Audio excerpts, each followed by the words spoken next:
Hi, good night, and welcome to Bench Talk. My name is Jason Clark, and tonight I'm joined by my fellow co-host, Mr. Hassani Evelyn, Damian Reed, Dwayne Collymore, and Mr. Akeem Nero.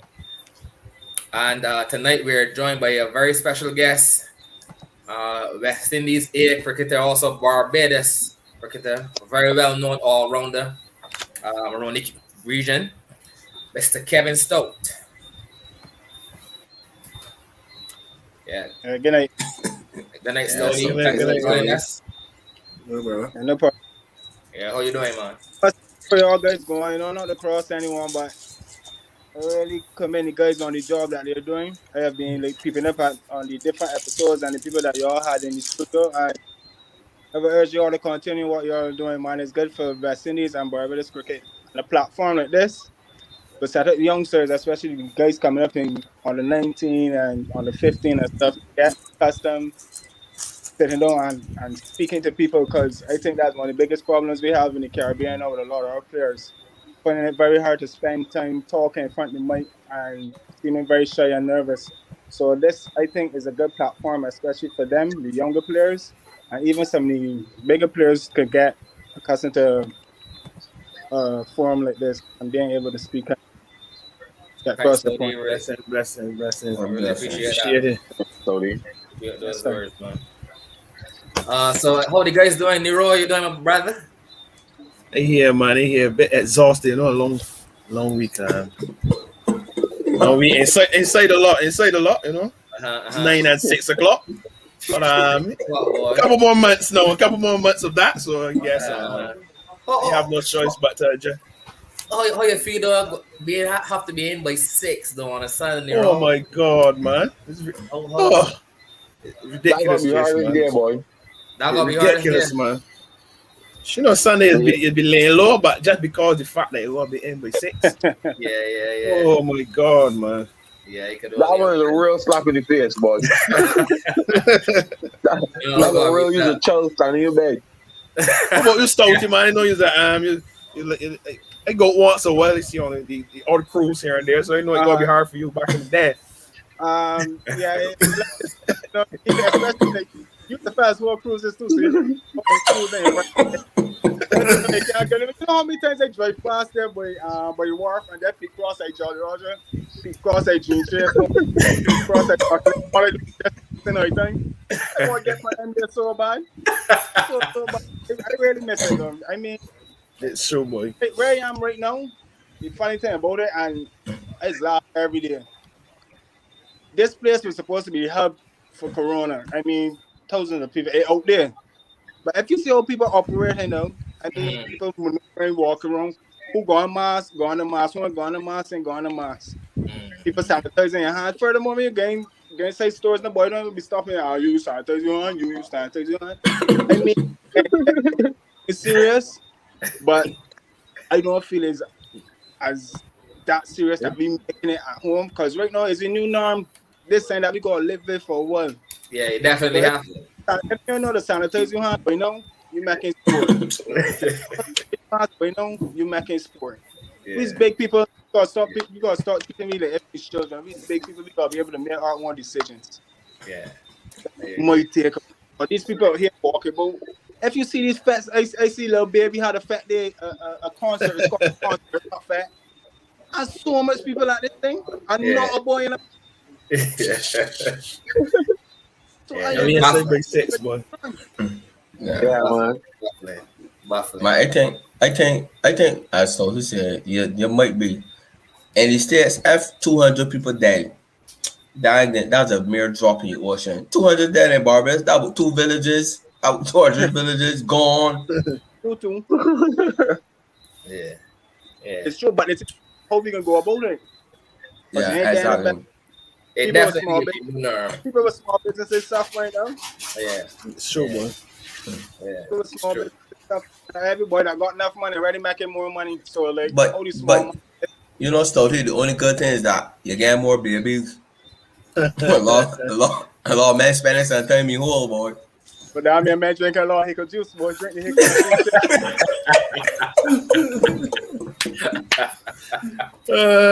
juice. I mean, that's a good thing because when if 3 gone, 3 more coming shortly. Like, True.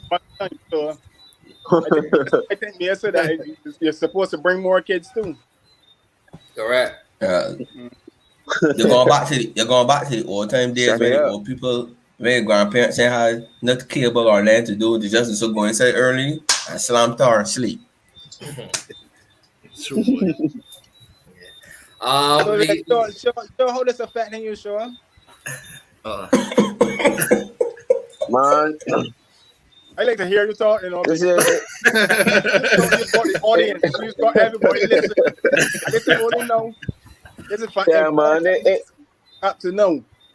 Is the new norm. Is the new norm. I accept it. I think we gotta get over it and stop babying people. I think we gotta stop opening some isolation facilities. And I think because people taking it for granted, like you refusing the vaccine from the people, and then it's like you asking the people if you get sick to you and feed you like you are a 5-star hotel. For me, like when you watch the rest of the world, is like when you contract this thing, you go home, you isolate yourself at home, and deal with it. If you seriously ill, then we will deal with you at the hospital. And that is what you can come to. You can play any minimum anymore. We can decide who we can treat and who we can treat. So for me, I cope in, man. I done get my job. I just go to the beach and relax sometimes, ease your brain. But good otherwise, man. All right. Or talk Grenada, Keith Mitchell said he bought down. Keith Mitchell said again to the point that they're gonna go decide who can save and who can live. Because they're running out. Yeah. All they're doing is stopping people employment. yeah, definitely. We can move from there, man. Yeah. All right. Stody, we can get into the cricket side of things here now. Coming out, you're following cricket. You definitely know Kevin Stoute going to be your name. You definitely hear, day in day out performing. With both of the bat and the ball. So, but I wanna find out like how did this all start? How did the cricketing career start for Kevin Stoute? Where did the love come from? Well, first, let me start. I grew up outside the Carlton Cricket Club. Carlton, okay. Yeah, by the time I knew myself, my dad was living in Brighton, right opposite Carlton Club. And my father used to run around with a little cricket too. And also where I live, there was a small village a couple of minutes from me called Ashleen Village, where they had guys like Jason Price, Daddy Hill, Andrew Emptage, and a guy who went square Ersley called Ricky Kadoo. And obviously having so many guys that live in the same area that them had liked cricket because I didn't really know much about cricket. I just used to go across by Carlton and watch it. But then used to come over there and play a lot of tape ball over there. So then my father used to encourage me to go and play with him. I mean, how much times I get hit in my head with a tape ball, all in my eye and all kind of playing with that, man. But it was a good experience. Jason Paris and Sadiq Jamin, look up to them guys like big brothers to me because like they taught me the game. They guide me in the right direction. That at one point in time, the only place I didn't want to go to school was at Ersley called Jason Paris against Square Ersley. Right? And he really set like the standard and the platform for me and like tell me that once I keep playing this sport that I can get better. And me at 9 years old playing with men that was like 13 and 14 already and competing with them, like it was an honor to be around them guys. And then when you go and sit down and see them fellas playing on the 15 and seeing them performing on the 15 and stuff, I sit down and say to myself, I mean, it's really ramble with these men for real. My mother used to be so frightened every time I get hit. Kevin, you gonna stop playing with them big boys. And all Jason used to say, Mom, because he used to call everybody used to call you Superman. My Superman, relax, man. He can be good. He ain't a girl, he's a boy. He can stop here and play with me. And that's how it all started. Went on and played some club cricket for Carlton. But no, I played cricket at school, at primary school, at Westbury Primary School. Then went on to play some club games at Carlton with my father because he said he was a piece of cricketer too. So I played a little games for him. And I also got to thank my mother and father too because they were totally behind me in supporting me. Very, very supportive. And that's a big aspect right now because I think with the support of your parents, it's good to got your support for your friends. But when you got your family behind you and your family coming and watch you play, it's a whole different feeling. And then especially performing in front of them, allowing them to see that the decision they make to be a professional cricketer is really worth the time.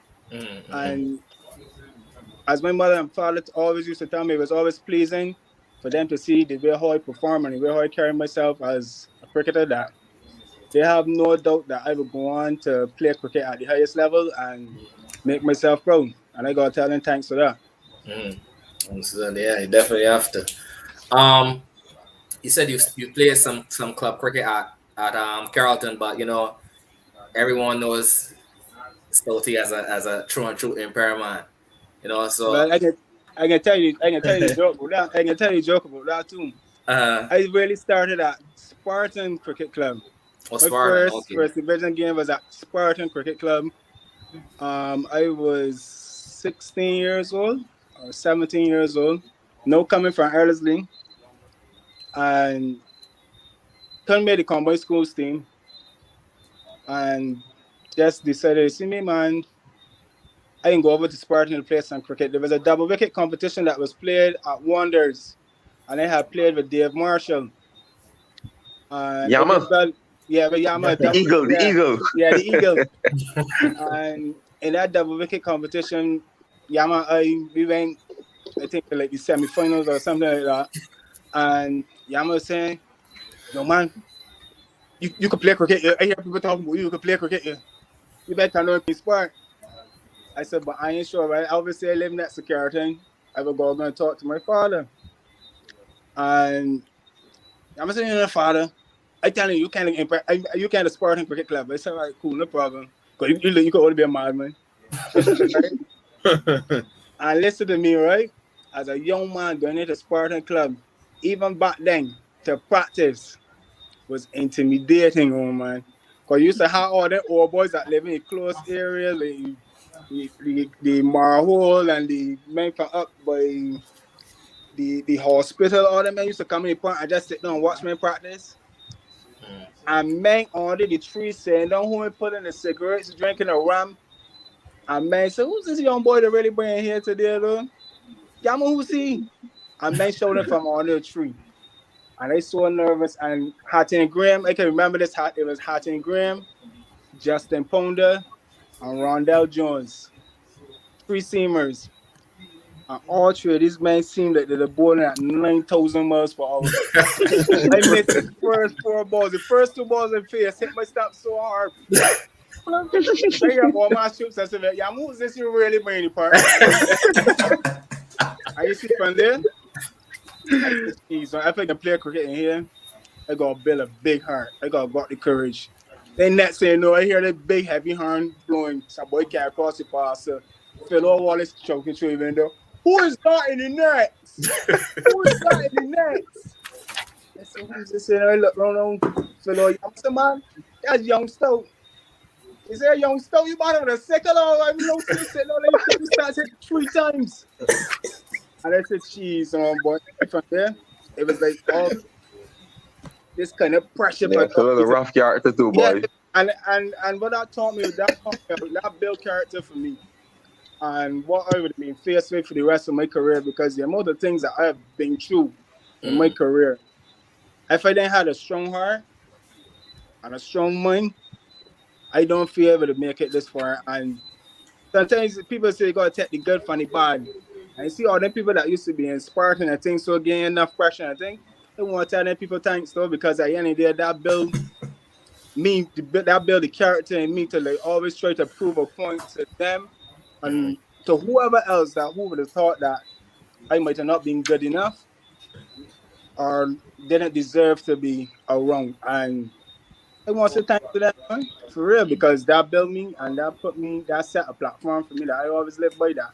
At the end of the day, people only got the mouth to say what they want to say, but that should never ever determine how you play or what you do as a person or an individual in life. And that ain't only for cricket, that for anything you do. It could be at work, you could, as my man there see, working overseas. Don't matter what happened though, if you're confident enough that you know you can get this work done, 1,600,000 people could be behind you telling you that you're not thing. Once you go out there that you know that you got this and you could do it, boss, you don't gotta please them, you know, you just gotta please you. And once you please yourself, you happy with that, you can't ask for no more. Facts. Kevin Stoute with the Telling knowledge, nuggets, and note taking session tonight, boy. Yeah, yeah. That that Wait, Nero, oh I say about this. So I still want to hear how we want to get to Empire you. now. Yeah, Right. yeah. Cause Stoute, I don't know if you know, your buddy Roach in here calling you a club hopper, and you got no loyalty. Yes, Lion. That's Kimar. Yeah. Yeah. That's expected. That's expected. But it came to a point that I wasn't comfortable. I wasn't as comfortable as I would like to be to play because it was like a lot of unnecessary pressure from a lot of different people. Because then I had a run that I wasn't scoring the runs, and then on top of that, I was dropping all the catches. So man was like obviously getting fed up too. I mean, and they had a big picture. If I will never ever forget it. The Richards came, Carrollton played Spartan in Spartan, and they ran right long off and dropped their Richards on about 90 something. And I could hear the people from in QEH that they're dealing with needles. Then they drop needles. I can hear the needles from all of the and I hear a monster from all the tree. Yama, Yama, it's time for him to go. He better go pay his subs. He's gone. And I said, well, and my head down. And it's a cheese. Sunday, I dropped daily Saturday. The Sunday had a picture. Had 3 different pictures actually because I juggled the ball before I drop it. And I will never forget Harry Husbands. That's you, husband's brother. Calling me. And calling me oops. I saw me oops. But I'm opening newspaper, 3 different pictures of me. And a big article. I thought, oops. One hand you're trying to juggle the ball, the other hand you're trying to juggle the ball. Next minute, my hands crossed on the ball down on the ground. take picture camera, there camera. No, I don't think I'm. It could have been Grantley Sealy though. But but it was after that drop cat. And that was the second last game of the season. The last game of the season, right? I remember it was against Wanderers. And they get 16 the last game of the season against Wanderers. And the man come and tap me. See an old man from all these trees, come and tap me from my back. So, you had a very good run at this club. I don't know any other clubs, but I can tell you one thing for sure. If you're leaving, leave. I will put subs for you. Jesus Lord. And it's a cheese, brothers, boy. Whoa. But then the same guy, Jason Price and Jason Haynes, because Jason Haynes then used to start to come around because we used to play a lot of tape ball together and had little tape ball competitions. And that same year, Empire had won the cup. And the men said, my Stoute always play tape ball together. But you don't come over to Bank Hall. Boy, you never over to Bank Hall. It was the most warm welcome that I would ever get in a cricket club. And I was like, shh. You hear Empire, you hear the home of champions, then you see all the different Brits that play for Empire Club. And you're like, cheese on, boy. I got the peak. I got one of the best clubs in Barbados. And Roland Holder came over, Sherlin Graves came over, Mr. Stephen Allen, he rest in peace now, he came over, he was the president of the club at that time. And then and talk about smooth gentleman, you see Mr. Stephen Allen? Look. The man was smooth. The man said, young man, how you doing? I'm talking real cool. I said, well, I good man coming over from Spartan. He said, I want you to know that a lot of people don't do this, no one don't leave Spartan to come to Empire. So this is a very brave move you're making. He said, I know that, but I accustomed making brave moves. He said like that answer. I mean, the man was so cool. The man said you don't have to worry about anything. Your subs and stuff are started. He was a schoolboy member. So some fun feel. And you see, from there, I never look back. That very first season for Empire. But funny thing about it too. My very first game, I bought at 7. I bought at 7 in that game. I was in the holder score 200 runs in less than a day. I never see a cricket ball get hit like that. Yeah. In less than and it's a cheese on boy. And these men used to make you feel like you want to play cricket because everybody's the same age. And then on top of that, that was club extreme time. So everybody used to get club. Men getting partying and then next year cricket. The men, at one point in time, men used to call me the club extreme boys. And for welcoming, but again, I came into that club. I started at 7. I didn't hold my head down and say cheese on boy. I could have started rivers and back at 4. But I say, you know what? I at 7. Let me show these men my worth and where I should be batting in top 5. It was hard at that time. It still had Sharon and Grace playing role and whole and them men playing, but they didn't play for much longer. And that first season, I scored like 200 runs, and the man was like, "You got sending you, man. You got sending." And then in that season, scored 507 runs, bench 12s. Brian Hines was the captain at 12s. And you know all this thing about club life, stuff. My first try game was at Carrollton, and I got 100 in that try game. But funny enough, after that try again, that the man said cheese on boy. The man keeping this cricket real clubby.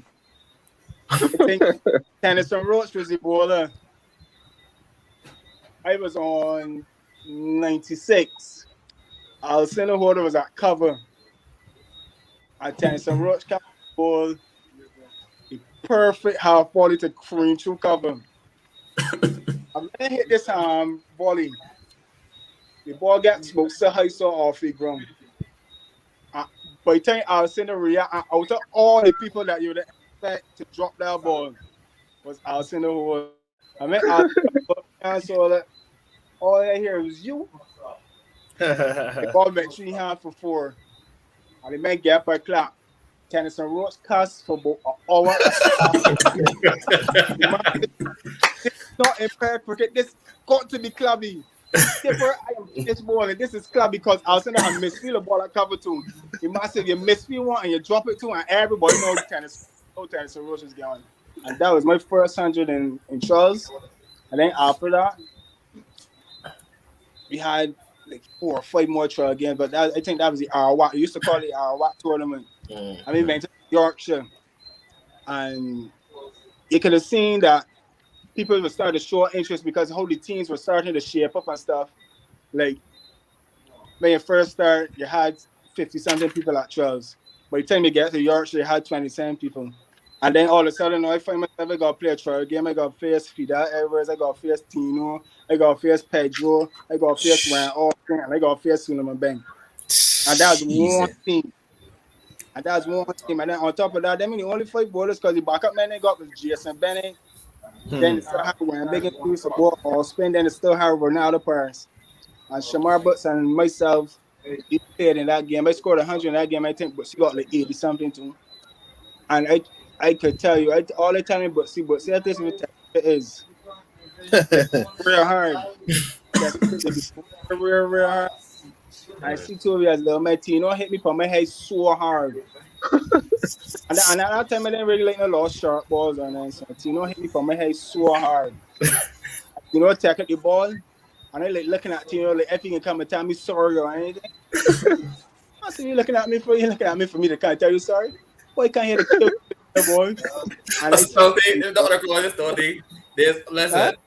you and Tino, boy. That rivalry for the field, boy. So entertaining, man. So entertaining between you and Tino. But it's everything, right? The best thing to know is to know a person. Yeah. You know an individual. You know how to go with that. You know how to go about it. Simple. Yeah. I sure was the man that was at Empire too. Yeah. Sure. And I saw a show. There's something that was tremendous. Show was a man, a big fella. That's what he gave me a big show. Correct. For sure. Yeah, a lot of people don't know that, you know. Show The show was a massive unit. Show was the bunk.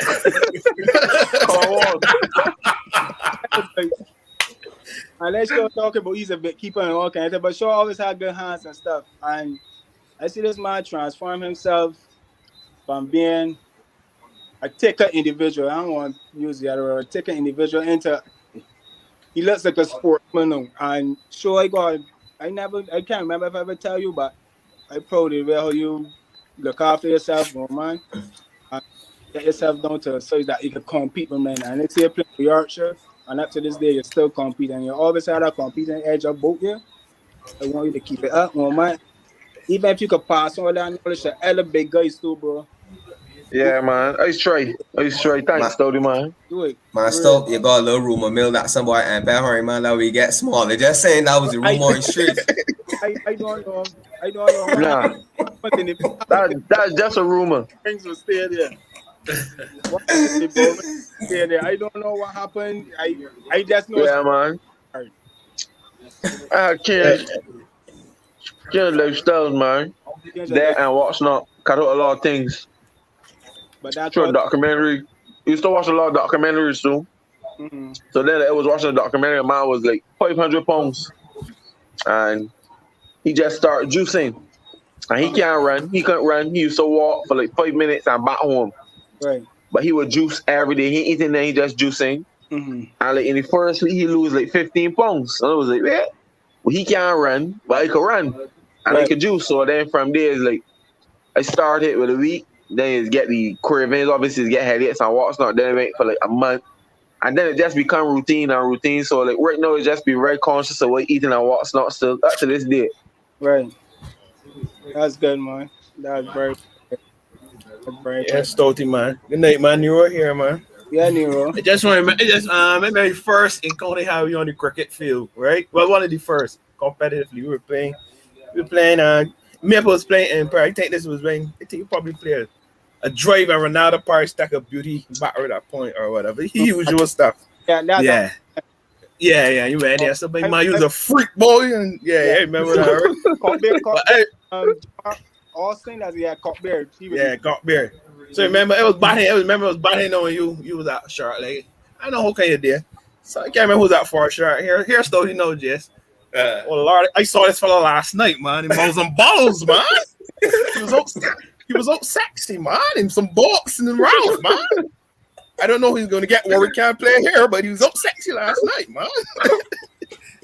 You're all right. And I just there saw that, whoa, boy. I trust me, bro. Never half of it. I said, well, but yeah, so at which point in your career, so which point in your life you said, cricket, this is what I want to do. This is what I want to be my career. At what age were you? At a very young age. I had no finish on the 19, and I had the sweetest deal that I could ever have with my parents. That if I go on the 19 and score 100, I would get a vehicle. On the 19 tournament, I did not get the 100 though. I scored 97, 98 against Ghana. But you had to come home and put in your work to get that vehicle. So at that point, it took a little longer to get. But again, the theoretical role of the very first car I had.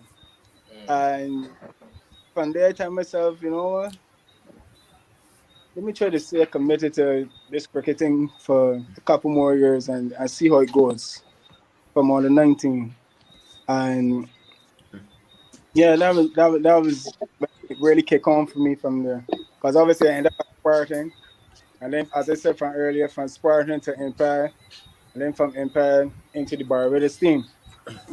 So from there, that's when I decided that cricket is going to take over my life for these next couple of years. And the good thing about it is that I was able to do it tremendously. And even though now I am to the back end of my career, especially in Barbados cricket or first class cricket, I know when I sit down, I can hold my head high and walk away from the game and say that, you know what, Kevin, you did really well for yourself and for your country. I would be honest, if I was looking at myself as a batsman only for Barbados, I would say that I did a fantastic job. Because I don't think that nowhere out and out batsman should be averaging 25 or 27. But as an all-rounder, I could sit down and highly say that I could put myself among some elite names that play for Barbados. And that is a fantastic feeling because it's not only talk, but it starts is there for itself. It starts for itself. And if you do a comparison or how you work out things, is you work out things by looking at stats and how well people perform. And when I see my name amongst people like one of my coaches, Vasper Drakes, Andy Brand, Ian Bradshaw. When you see a name around them men elite players, them men trying to play for West Indies. I mean, it's a little unfortunate that I didn't go on to play for West Indies myself, but at the end of the day, I don't select myself. And honestly, I don't know what happened between that period of me performing for Barbados and getting overlooked. I can never ever put a finger on it. I never come forward to tell me the reason why, but for Barbados, for sure, I did a fantastic job and I could hold my head up and say I did well. As they used to have a cricket, I say, well, you did well today, Jimmy. Jimmy. Yeah, that was question. Yeah. I got a follow-up question to that. How was it being Kevin Stoute in the Barbados side? Whereas, like, or say for instance, a Craig Buffett, they know well I can be playing. Share then probably be playing. Whereas the Kevin Stoute be like, Jason Holder might be here now, Carlos Buffett or whoever. How was it? Well, the pressure was not knowing if you're going to be playing all the time, and then when you get in now to the 11, you got to cheese or break Kevin, but you got top here or a yoke next game. Or how was it being in that situation constantly? And the 14 years, don't let me say 14 years. Let me say the last like 10 years of my career was like that. You ever had a yo-yo? You know, you got a yo-yo woman, you send it down, and if you sleep down there and you walk your dog and things over there, then next minute it come back up real fast. That's why I had it put in my head. Like, Kevin, every time you go up on this field, you gotta perform. This is your last game, brother. Because for all the different things that be going on with the cricket and who people got set up to play this and play that and to go on to represent who. After my first 3 years and the way how I had performed and I had never saw that opportunity, I tell myself, boy, look, your road to success can be way harder than some of the other individuals, and you have to continue performing if you want to stay around the Barbados setup. And trust me, when you're around the Barbados setup, it's a fantastic feeling because you don't want to go no place else. Nowhere else you want to go. Because playing for Barbados is a major, major thing. And you can see it throughout the Caribbean. Any batsman that come up and play against Barbados and score 100 just go on to play for the West Indies. So it got to be a reason why that Venom guy perform against Barbados, he makes the West Indies team because Barbados is supposed to be one of the strongest teams in the Caribbean. So if you're playing for one of the strongest teams in the Caribbean and doing well and keeping your names in people's mouths over and over and over again, you should be proud of that. And that's one thing I am for sure. I'm proud of my performances. I don't care who. People can think different. Some people might say, man, he do this or he do that. I do it my way. I do it Kevin Stoute way. Some people might say that he might be stingy. Some people might say he might be selfish. But you could show me a finger and tell me one boy that ain't selfish and just over it. And if you don't think that way, trust me and get left behind because you know what too? In this game, you've got people smiling, kiki kaka with you. But really truly that boy want you spot, you know. It's true, bro. That body want you spot. I was always that person that said that I am not going to let go of my Barbados spot. Like, that's so easy at all because when I was on the outside looking in, the first boy that I targeted was Antonio Mears. And he was doing fantastic for Barbados. And I keep asking myself, how would I get Antonio Mears out to the Barbados team? And the only way you could do it was by performing. That at that time, I never used to do much bowling. But I could do it, I always do a little dally with the ball. And it was only till I started to see the amount of wickets I started getting in elite cricket, I started to take it serious. And for me, it started to get a little worrying for me because to make a Barbados team, you know you had to controls and perform. to get trials, they had to be performing in club cricket. They had a period of time that men was at trials and you don't know how to get trials. They had men at trials that never even score a elite 100 yet. It's Men true, boy. for Barbados and never had a 5-wicket haul for the club. Not saying that they're not capable of doing the job, but it was a standard that was set for Barbados trials. That on trials, you got to score at least over 500 runs or close to 450, close to 500 runs, and got over 25 wickets. So that's when they start to realize that the generation is starting to change, the cricket starting to change, and you got to shape up or you can get shape out. And as I said at the beginning, every game I go on that field to represent Barbados. So you see when they put on that baggie, man is gonna left my all up there. Because that's what I have programmed in my head to do from a young age. So that's why people always say cheese on boys. So many people looking to drop you always find something to do to keep yourself in the team. At the end of the day, that's what cricketers do. The cricketer don't come to get dropped. Tell me who's gonna get dropped, and getting dropped is one of the most hurtful things. And True, it started to get so dry that and it's a big man, like it don't bother me no. Like you can see that certain people ain't want you to play, but regardless of how they feel, your performance is the day to stay at least stay in the team. There's many times that I get dropped from the playing 11 and I can get no proper reason why I get dropped from the playing 11. I get dropped from the playing 11 most wickets for Barbados. The most wickets. Get dropped from top scoring in games. I was even captaining Barbados team. And the West Indies captain come back and they get dropped from out of the team completely. And they had the second most runs at that time. But at the end of the day, I can't control the politics of what's going on behind the cricket. But I know what can control that. When they get from them 22 years between them two stamps there, I can do what I know what to do. That's the performer. That was to give my ultimate best. That helped me and it helped the team.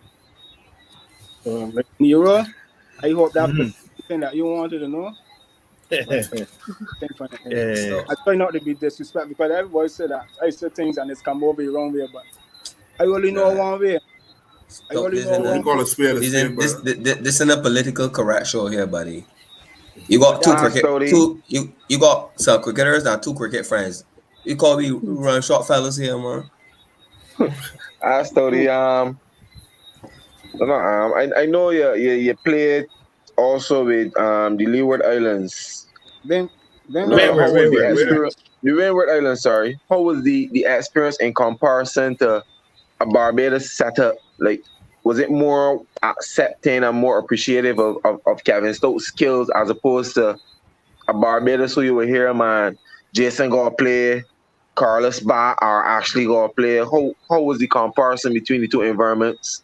Well, the first thing let me say is that it felt good to be approached and not having to wait on the draft. But they actually called you and said, Kevin, this is what we want you to do down here at Ibenwa Islands. Are you capable of doing it? Watching you play over the past couple of seasons for Barbados, I think that you're the man for the job. So I felt good to see that my talent was recognized elsewhere, and for some reason the respect I felt even more than what I got from in Barbados when I went down to the Ibenwa Islands. It was a different environment, but you gotta adapt. You gotta be able to adapt and adapt quickly because things that you would be accustomed to at home, you ain't getting it down there so easy.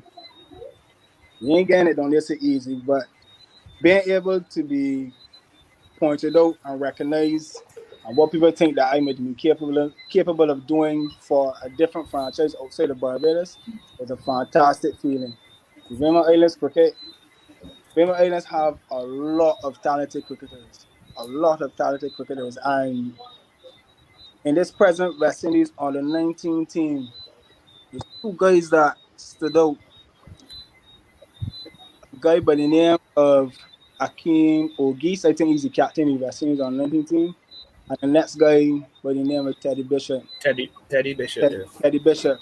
When I first saw these two youngsters playing, I tell myself, but how these men in Bama Islands team already?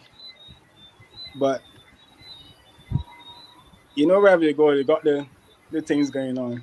My aim for me to say, look, Yeah. I was lost the way these men wasn't playing. And these were, I told the coach at that time, who was Andrew Richardson, that these two little men can play for West Indies.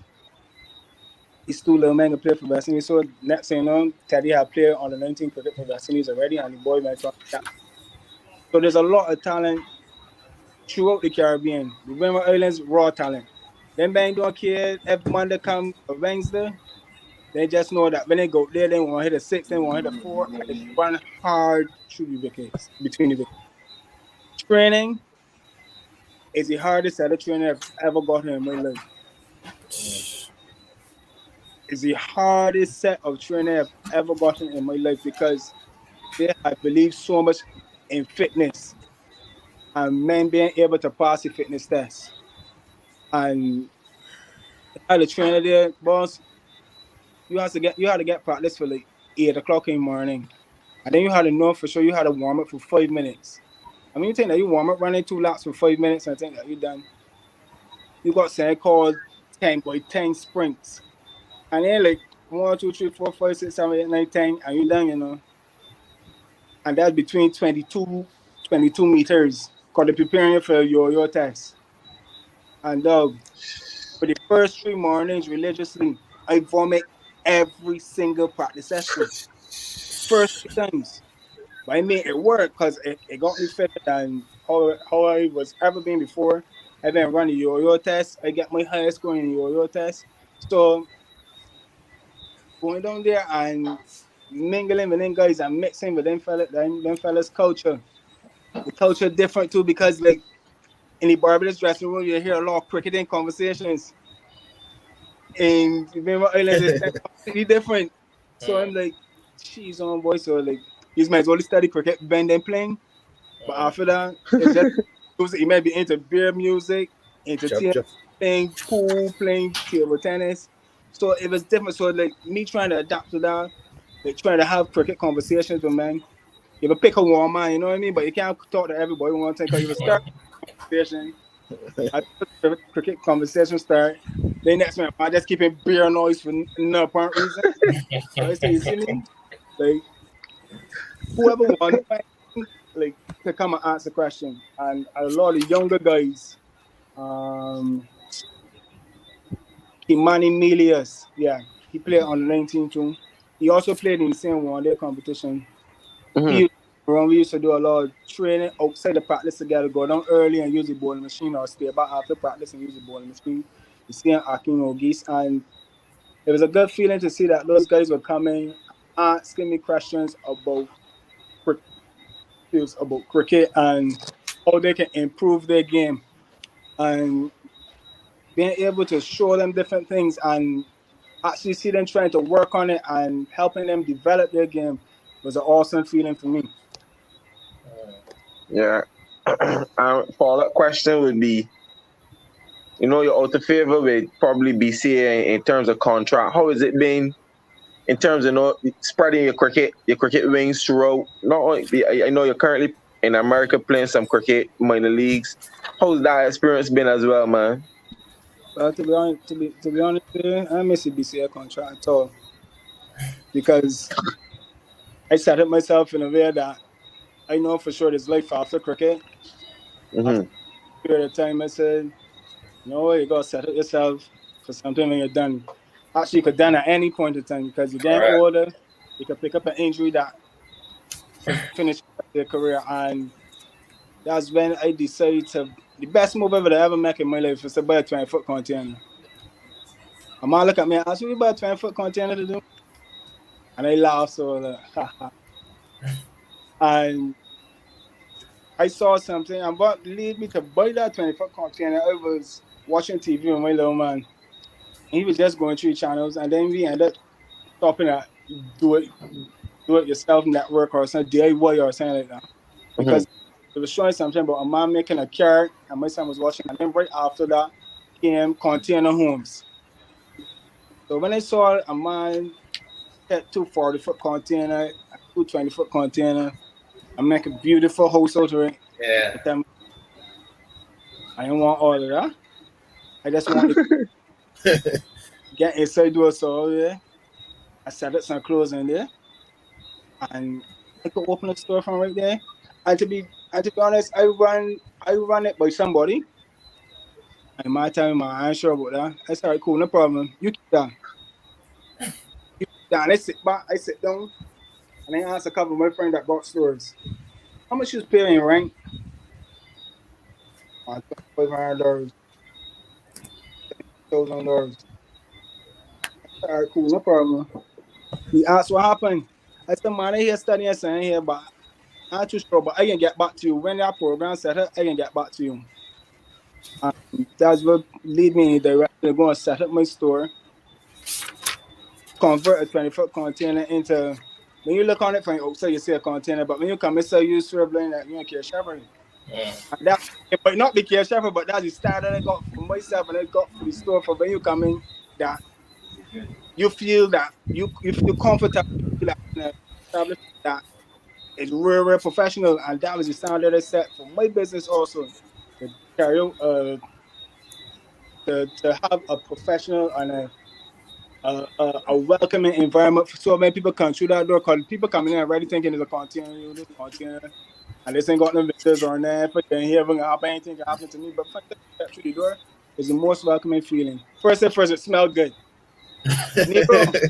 Nero, you know how we stop for so many go. So we smell good. So coming in and it smell good. It's welcoming. And then you got music playing, so I felt like it still really bumps and come through and look at them. And it was one of the better moves I made in my whole entire life. For real. And I would encourage anybody that into sports now and making money, that to save some money to start your own business. Because after cricket, I sure you don't want to begin working for. I can't see myself going to work for the boy right now. That's good advice there, Stoute. Yeah, that was actually going to be one of my questions. A little further on in the show, I was going to ask you about about you, as you said, opening your own clothing store, and Right, I right. know you also host some events as well, some very successful events as well. So yes, like I said, it is good to hear you, encouraging the young professionals to think about life after cricket, because we both know that there's still a lot of them that they're probably making some money now and enjoying it now, but as you said, that could all go in the blink of an eye. If you're still young, you know what I mean, and you still want to live a certain lifestyle, after the game. So it's very good to hear you, encouraging young people to definitely keep in mind that there is life after cricket. Yeah, it's Good, true. good. That's And good then to hear. Steve. continue on Show's question. Um, Cricket in the US is a building sport at the present moment. And in a couple of years' time, it could be one of the biggest sports in the US. We're competing with some of the biggest sports in the US. The way how I hear these people speaking about it and the direction they want to take it. And when you see anything, sponsors like Velo Cricket and this body cricket coming in and dumping so much money into a sport, anytime the US pick up anything, they take it serious. Facts. And Correct. at this moment, it is different because first and first, when you hear pay, ain't a move like might be home and happy game, $100, $200. When you come down here and play cricket, like you may know it's a professional sport. You may know that he's a professional athlete. When you come here, you come to do one thing. That's you supposed to set a good example for yourself, be a good role model for your team, and score runs and get wickets. Because when payday come, you just hold your hand. The men don't ask no two questions. What you want all this money for, this or nothing? The men is see it as a professional, and you just get what you work for. And if you're thinking about, let me see, like, I want funny word. As I said, like, put yourself in a good position for when you finish cricket. ever advise anybody, take my foolish advice, it might sound foolish, right? Show some interest in the US market. Everybody want to play CPL, everybody want to play the L's, but we all know that you can't do it. I never played CPL in my life. But then you sit down and hear the different brackets that That men. was one of my questions too, boy. That was one. And that was showing you, like, at the end of the day, it can't be cricketing reasons because it right Yeah. Yeah. I always used to have that discussion, like, to see. You Naveen got, Strong. I could call names. You got a guy like Nicholas Curtin and Lenico Boucher who getting opportunities in the CPL. So it's like, I always used to ask these questions. And I mean, it's like, you would hear, that the youth or whatever the case is, but there's also the fact that you would hear with Stoute aging, but there was a period in time where like there was a period in time where like Stoute really top all around in any of the BCA competitions, white ball competition. You would see Stoute at the top, runs T20, opening batting, scored most runs. So you would always ask yourself, what is the criteria to really play CPLF? It can't be only first class experience. It gotta be more. It gotta be more. We don't know about. What was he more? Yeah, it's a joke that Stoute did that Stoute never played. Yeah, like imagine CPL. And I think CPL into what, 10 years? 10 years? 9 or 10? 10 years. Yeah, 9 or 10 years. And that's unheard. That's a joke, man. I remember Stoke playing for Barbados in the Caribbean T20, right? In the T20 tournament, correct. I remember he playing for Barbados in the T20 tournament, but yeah, CPL. That was a joke, man. It was always baffling to me. But that by showing like when this US market, when you sit down, you do the math. The lowest paid person in CPL will be $3,500 plus max fees and meal allowance. You just can't play one tournament here and you see past. I ain't calling the numbers, but you just see past that. So when you sit down and ask yourself, are you gonna rumble behind some boy ball so you tell me CPL cricket a game, and then you ain't playing, but you gotta practice every day. All big dogs getting little time to go play beach men say they don't having pina coladas and they don't be working real hard for $3,500. And I could come to the US and see past that money. Like bitch won't make sense to anybody. Like you would say, I don't want to sit slave, but you can sit down and do all the hard work, all the shitty work, and then when matches come, you're going to be pretty big. And you saying also, you want one water? You want 2 waters? How many gloves? Want gloves? Thing? Helmet? Got man like AK and Tesharo Pereira playing and a lot of monkey. You know names. You know that thing, but I don't really watch it that much, but you know the names that playing. Yeah, a lot of monkey, man. But the US market ever advise anybody to take a look into it to see what's the best way or who's the best way to go about it. For me, I was blessed, and I gotta thank my mother again for that, for having a green card, because having a green card that allows me now to be a US citizen. So I don't have to worry about no player visa, no this visa or this other thing and the fourth. But everybody might not be in that position. But the thing is, the more you could do, at the same way, you can go and ask a question about CPL, you can ask a question about US cricket. Because trust me, in 4 to 5 years time, nobody ain't gonna want to see CPL unless they ain't top bracket money. Because nobody ain't come and kill itself from the $3,500 or the $5,000. Then you could come to some place and play a tournament that can be less than that and see past that same money.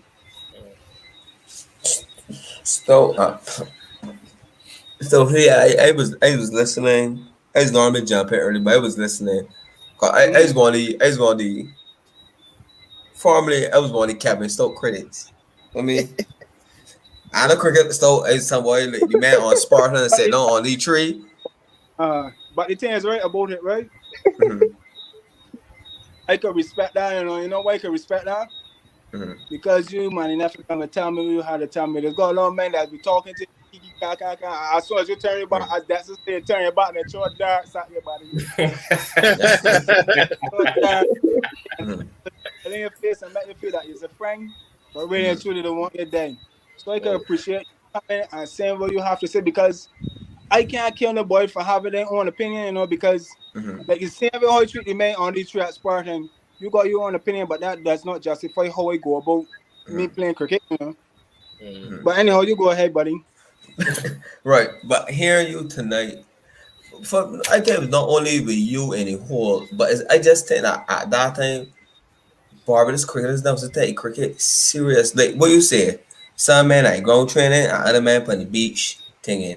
And when you get to windward, now when you get to the islands, now the level of training was significantly different. And I think that for some of these men, So what you before you go, always use, before you go, don't mix it the two because I was talking about CPL. Yeah. CPL or the franchise, the Barbados price, right. We right the franchise cricket, right? Yeah. the price set is a whole different thing because many people got practice, you gotta be there. But like CPL, I use here, man, and anybody that said that I talking foolishness or upset, them know, especially and it was a wrong that kind of setup, they know that is the truth though. Them is But we got just got but we just got to go on the Instagrams. We just got to go. Hey, just got to go on the Instagrams. You know what I'm saying? Coach can Man, tell put you the that catamaran holding no hands at the point Kaitane. your coach can tell you that yeah, you got to practice today and you can tell your coach, well, I feel better being on the driving range and all kind of thing. So like at the end of the day, it's the truth, like and that's what people can't take. The people can't take the gospel truth or they don't want to say. Because you know what? Because if they say, they might put themselves in a position that nobody wants to see them anymore. I in a position that I can say whatever you want to say. I ain't be disrespectful, I ain't curse nobody or nothing. But like as a big man from YC from the outside, I could only say what I see, brother. I get invited to 1 2 practice sessions just in case a fella had a hammy and couldn't make it. I ain't practicing all kind of things. I ain't batting today. I don't want to see the next today. And these are things that I pick up for myself. So like, how you want to do it? You want to be a professional throughout the whole tournament, or you want to be a professional at certain things? So when as soon as the toss flip, or you turn on your professional cap and you're ready to go there and do everything. And I feel that is the reason why like some of the performances just be set up and down because you see the guys that who gonna do well and how they prepare. Everybody's got their own style of preparation, but make sure Malik first come to the Caribbean, that man was an unstoppable force. I know what's going on now. But watching how he used to prepare for games for Barbados Tridents to compare to some of the other big pros that they had bring down, it wasn't no secret that he was going to perform because the man do everything. Man come do trodowns, then go in the Each net. and every game, boy. Yeah. Do what he had to do. So it's just I just want to say, but these men step with cricket for jokes and things too. Oh Jesus Lord! You can say We that. saw every week. We saw every week. We saw every week. We saw every week. And it's even evident now because some men don't even play some men in bowling the final and some men in bowling competition and some men bowling for my TV now at 10 o'clock in the morning and doing everything at 10 o'clock in the morning. Them is the big boys, but I just saying. You understand? I mean, it's true, Leroy boy. That's what it is. It's true. And it's clear. Man, they could call names. You know, we got this. Some people. IPL come home. Them men be chipping. Got to check the can't mess about there. But when CPL come is a whole different story. Vacation. A lot of match sport, bleeping cricket. Teammate of mine was all expenses paid vacation. Tomorrow. I tell you. But sometimes, bro. You want to hear something? And I feel that if it change the whole face of this CPL cricket, I think it's about time that some of these players that have been playing for a long period of time are doing well to start getting up in the $80,000 and $150,000 brackets instead of bringing all these people and getting up all this money and they never performing for $50,000 money. So you be listening to the program, yeah? You be listening. You be preaching that every week. I could call like Raymond. It's true. Perfect example. Perfect example. Should never be getting a contract for $5,000. Should never. That's an insult. That's a slap in the face, man. Rappers that said Raymond deserve to get the bike. It's true. I remember was instrumental in that win a couple of years ago. You break struck. That Rema, and that is one of the names that I can sit down and say, you know what, this man applied his trade for so many years for Barbados and deserve to be Make playing Ghana perform. the Make dollar Ghana with perform. on I table, come but back. I get peanuts. Yeah. tell me if that's right. Yeah. I don't have anything can pass on the table, but Hmm. but the man deserved that when all the names come up, and you know this come up real pretty funny social media, all the 150 bracket boys, this 100,000 bracket boys. Yeah. These kind of men, have you got men in the Caribbean that be performing year in and year out? Look at Devin Thomas, look at Sheriff in Rutherford. We got My men guy, that Rati man. got men that be doing well in the CPL, but they be going for breadcrumbs. But we gonna wait for the outside force to pay them that money. Look Well, at because AK. Yeah. we like brand name. Yeah. We like brand name. But still ain't a brand new names to bring in. You talking about fitness. I bring a man here about 700 pounds to play these thing. Oh, brand new. They can't afford the brand. You got man. I see Yeah, man man. resurrect Ravi Boy Power here. We got Primus. We have Primus last. We got Primus here saying no, and you bring in Ravi Boy Power that will never even bypass England selection door just to walk down the hall. We bring him. It's just some man there jet lift car or anchor car or some foolish monkey there that they bring import from some place. Never hear what these never sniff. And But that's why you still gotta sell a product too, you know. When you study it, you still gotta sell a product. So when a man hear that preparing a team, they might still get a boy little turn off more. my blaster TV. You. You. All right then. That's you. Well, That's you.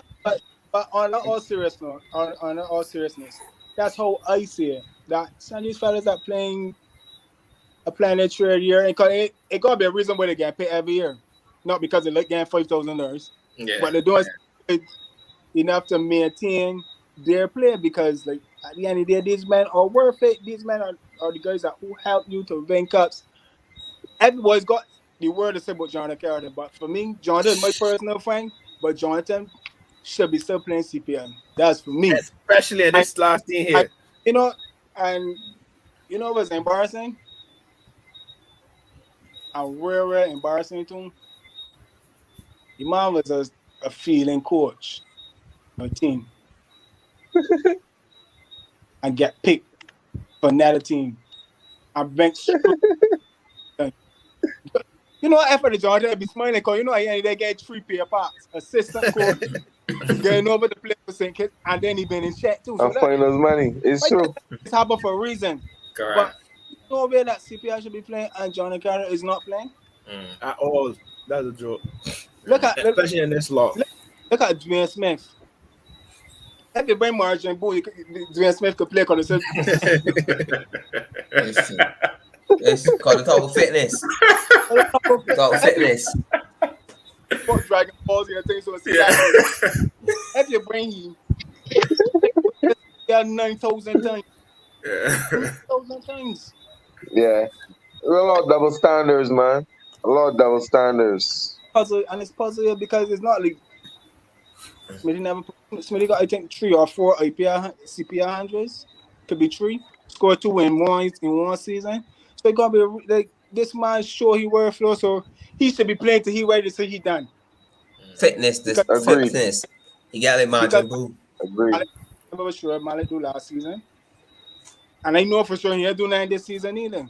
So how you get rid of a man that score hundreds for you to play a man that ain't doing that last season? Not saying that he's a bad player, and he haven't done well before because Schroeder is one of the highest run scorers in CPL. But also when you say A, you gotta say B because Smithy got 3 CPR hundreds. So it gotta be something about him that he should be still around the cricket. Even if he ain't playing, he gotta be a mentor because the fight money. Yeah. Well, Nikita Miller's some boy bowling coach. I think so. Nikita Miller I hear at one point in time Kevin Cooper was a bowling coach for Trinidad. It's true. It's true. You understand me? So these fight people get people Different cultures, different cultures.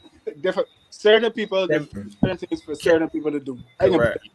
Them is carried it. Them is work with them one another. Certain people, certain But countries. still for years we the saying the system was bad, like the system the bad from trials, the system poor from trials. Cause here we say certain schools them invite 100 people to trials. Them already know in their mind, them only went at 3 schools and look at players mm-hmm. and then get picked from these 3 schools. The other man is just meant to make up, decide that make a trial game. So you come from LSD, you could have scored 700s in trials. You man ain't And play. let me use Craig. Boy, Craig could have had 5 ducks in trials. Craig can play. Of For sure. course. You know you Cause say not only because he went come here. He said every fella on the road, you went say Michaels, you see that there's only venture in that areas, them here. And the same thing I say I maybe talked to Dapper and who it was Dapper and the same way with the Barbados selectors, the selectors just only look at certain clubs. I say so. I always believe that if you don't play for these particular clubs, you will never make it to Barbados team. So I was laughing to myself when you said you was at Spartan, and I know how the old man down there the part is called. Them must be pretty boisterous, and people don't understand how low these old men must be, and these men in town in front of the van stand, horns blaring, music blasting, different listen songs, and you could hear these men blowing man crystal clear. listen to me. I telling you now, right? Mhm. I was so afraid to even invite a lady friend to come and watch me play cricket. 'Cause I don't know what they man can say on these trees. And then I tell me I had a friend that passed 3 point. I said, I see you playing, but I see that one my cousin you so stink. I just feel to see him and so like I can understand what you're saying, but I know sometimes when you start studying, like for me, when I study it, sometimes it gets so frustrating for me that you start to question yourself and you ask yourself, I ain't good. I ain't good enough.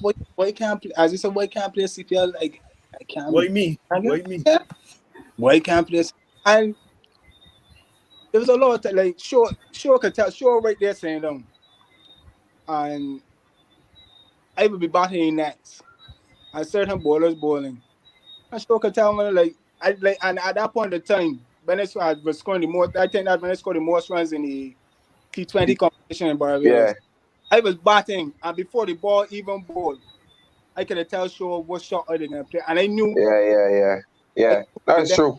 that I was at the top of my game there and then, and I knew if I get the opportunity there, because I also miss out, and a lot of people forget that I miss out an opportunity with Stanford T20, when Mm. I was in the team, and then I go into practice, and when I get to the practice session, a coach come and tell me there was a hiccup, so I don't know if the hiccup water.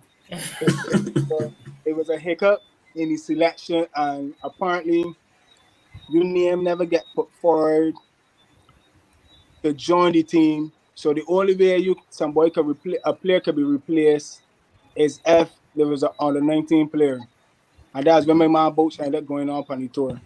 Listen to me, And they made me. Jesus and, Christ, man. and listen, that broke my heart in so much piece. I did not even finish the practice session. The practice session was at Royce's. And I left from Royce's with so much tears, and I was driving from St. Philip to Black Rock, knowing like all the other things that I've been faced with already through with Barbados cricket. It was always a different challenge. Like everybody be quick to blame me, but the boys don't know what be going through, But my name is be flavor because he's Kevin Stoute. He's do this. He's whole cruiser. He party, and I think that could have had a lot to do with it because of my life outside of cricket. But there are a lot of people that play cricket that used to party too. They culture, they know. A It's lot. only Ricky pointed. like I be out, so I can tell you like it's only to be like it'd be like 10% at no party. Other might be out, so I know who's be where. It's only be like 10% at don't party. Everybody has to be out. So like you start to fucking with so much different things at one point in time. You want to say I stop partying, let's stop performing one time. Damn you. I stopped partying and I stopped performing one time. I started work like at one point in time that I wonder if this thing's a myth. I would stop partying, no runs. I have a good party. Come home at 3 o'clock. No, they go get cricket for 7, sleep for 2 hours and score 100 or get the kicks. But every time I say, man, I want to be disciplined and stop one. Boss used to call it a pre-match routine. Why would you mess up your pre-match routine? Do not change that. So if you know that you backflip 15 times and gain the C before a cricket match, you do that. Partying was my thing. I always enjoy partying. Partying was a comfort place for me. Comfort, go and dance and Billy Bunks and all kind of thing and come back pressure, enjoy the game. And I just for my life can understand why it got to be me all the time. Why it got to be me. But it is what it is. And at the end of the day, if somebody was to ask me if I was to do it over again, if I would change anything, the only thing I would change is just to learn how to play the hook from earlier. That was the most bouncers I used to get, boy. I used to get so much bouncers and hit all over the place. That's the only thing I would change about my cricket career. Learn sharp ball. So Stoute, you experiences as Steven said, you gotta document them. Cause I hear a lot of stories, a lot of things don't start to make sense. A lot how you piece it together, it don't start. So you kind of understand what Kevin. But my thing is that Kevin, you could have come, you could have come onto this sooner, like because you let the BCA will push out one narrative.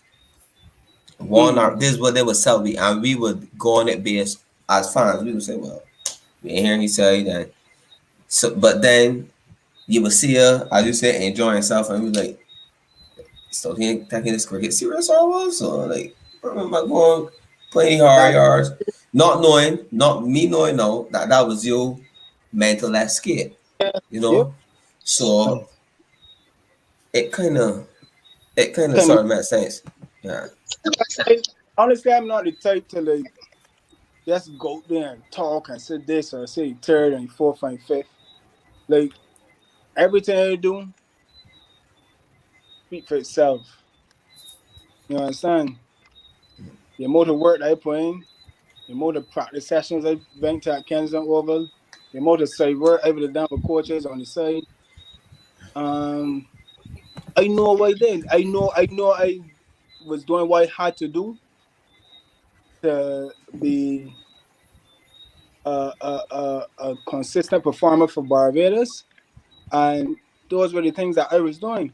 And I had always believed that let your performances speak for yourself, for you. They bat and ball speak for you. So like, letting the BCA do this or get rid of me or take away a contract from me or whatever they feel like doing. Like the next best thing after that when that happened, I looking for the next 3 best parties to get to. And that's the truth. And people and like how you would see it from the outside, but Stoute no get dropped or Stoute no lost the contract and he out at a party, but you ain't care. But that's not the case because when I go to a party or when I go to a cruise, I just be relaxed. I just step my mind off for everything. I just enjoy myself for that moment in time because don't get time. I just sit down and wonder a lot. And the biggest wonders for me too is I traveled with West Indies 18 to England. That was no game there, boy. 2000, I think that was either 2010 to 2011. Played in Ireland and then played a triangular series against England and India Lions. The funny thing about that, the only thing people used to talk about all the time, and it started to show me that people used to be like trying to hide up things. The funny thing about that is that I ain't only take 8 wickets for 52 runs, but I also top the batting averages too. So I was number 1 in batting averages and number 1 in the bowling averages. And it's not because I play one game and score 20 not out. Or 40 not out. I was at the top in both averages.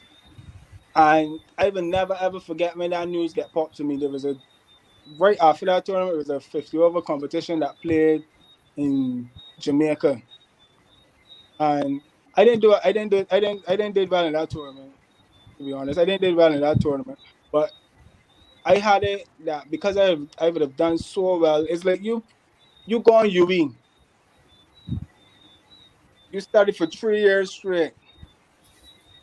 You get your final exams. You go on and put all the correct answers on the exam sheet. And then when you get back your paper, you see that you fail. But you know all your answers they're correct. So when I went way upon that 18, it's like that's UE. I now do my written exam. That's the next step before international cricket. So what more you could really want? I go there, I performed, bat, ball, I enjoyed it, love it. I said, well, good, but no, set up myself so that whenever the next 18 tournament come, I can be ready. And Pakistan came to the Caribbean for 50 overs and a couple T20s. I said, if I don't make the T20 team, it's all right. But I know the 50 over team, I got it because the last time I bowled a ball, I got 8 wickets. And I see Mr. Wright coming for the game. The game was playing in Jamaica. And Mr. Wright, I think it's Lyndon Wright. I can't remember his first name. But listen, man, you can be running this man, your shirt tail out. You know, the man want you tucking. You're going to sharp parts. You man want you tucking still. And I see he come around to all the actors. Anytime, yeah. Man, they seeing me. So I say, you know what? I continue doing what you're doing. I am sitting up on the balcony. The last body the man went to was Danza Haya. To the right side of me, the man was Danza. I tell Danza we had to tell Danza. And the only thing the man do to me was tap me on my shoulder, Mr. Stoute, you good? I say, yeah. So he looking at him like, you don't got nothing to tell me? You talk, so like, because you're saying no show, and you're seeing the man going around to all these different people that you know don't come off, he's saying towards you. Yeah. So you're putting one-on-one together. These gonna be the men that getting ready for the Pakistan tour. And the man talk to Tom, the man talk to Dick, the man talk to Harry.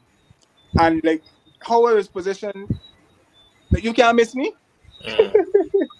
And the man, I say, you see me? Again, so I go up on the balcony and say, dancing. And the man can't say dancing. As I said, I thought dancing. People we had to tell him. And all I get was a tap on my shoulder. I look wrong. Because I waited to hear when you go pick up your bike. I'm going to go do this. And he let the team go on and left you because he get stopped back. So the evening time now, I get back my cell phone because the rain was falling. I get back my cell phone. And I was never forget the message that I get. That your performance was not good enough in this tournament.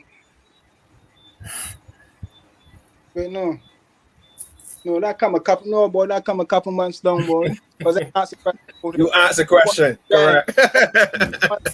Yeah. They tell me nothing. I only work out right.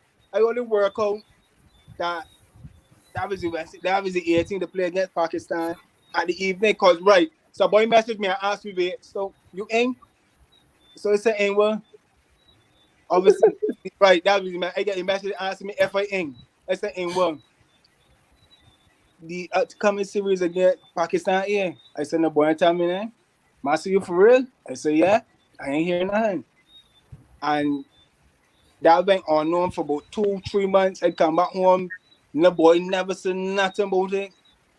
No BCM member, like, oh man, hollering hard, that shepherd and things from the university. No boy ain't said a word, right? Not a word. Not a word. And I tell you, that was one of the hardest hits for me. That broke my heart in pieces. In pieces. But it ain't Jamaica, so you know I find something to do. But all right, so let me ask a dangerous question before I get a little piece in. Who was in that 18 that ended up playing for West Indies? A lot of men in that 18 play for. That's when Russell first come on the scene. Russell? Yeah, Joe Russell. Mm-hmm. Devon Smith, Mm-hmm. Fletcher, Mm-hmm. Kurt Evers, Mm-hmm. Chadwick Walton. Um, who else was on that team? Leonard Baker was on that team. What the bro? It's in the Um, pocket, man. Jesus. Becky. Lando Aaron, Baker? Aaron Campbell would be the only boy that in that side that I ain't never play. West Indies as Yeah. well. But Lando Baker stop. Man, I Yeah, love Jason behind this show, man. I would Lando Baker. Something Leonard Baker stupid. was in. And Dan Zahaya are. Um, Well, let me just see. today we were talking about the worst bowlers in another group chat. The worst bowlers West Indies ever had, and he never come up. Man, I'm out. small skinhead. A skinhead and bowl I'm smiling all the time. big teeth. Big damn teeth. And bowl a bund, a barrel full. Man, so open, he want the bowling for me, I want it, yeah. You know, I think about, boy, the separation we had, boy. You had the things about it, like, you can say whatever you want to say. You gonna say, or you can feel however you want to feel. But you might do what you do to how to get there.